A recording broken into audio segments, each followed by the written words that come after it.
Let's talk about debt. Let's say this pie graph represents all the money that you make in a year, your income. Now, it gets divided up and spent on all your expenses. Things like rent, food, utilities, and other stuff. And hopefully some left over to save for a rainy day. But let's say you want to pay for more things, and you don't have any more money to spend. Well, you only have two choices. Either your income needs to grow to make room, or you could lessen your other expenses to make room. Oh, but wait. If you don't like either of those options, there's one more thing you can do. You can borrow that money. In other words, get a loan. And all you have to do to get access to that new chunk of cash is to pay a fee. And that fee is called interest, which you can't afford in your budget. So why stop there? Why not borrow even more money and just pay more interest?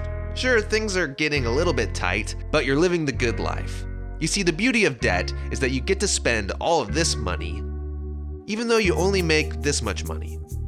But the problem with debt is that if you let it accumulate year after year without paying it down, it gets really big, and soon you have to borrow even more until you can't even afford the interest payments, and you default on your loans.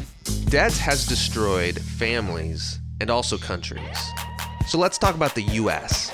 This pie graph represents what the US makes in a year and how we divide up that money. But currently, the US needs to spend more than what we earn. How much more?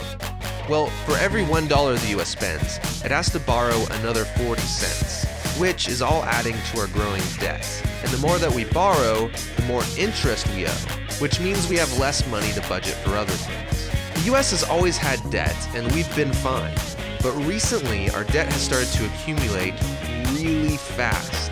Today, the US owes $15 trillion. Now let's put that in perspective. This is how much the US is estimated to make in 2011. And this is $15 trillion. So the question is, how much debt can we really handle until everything falls apart?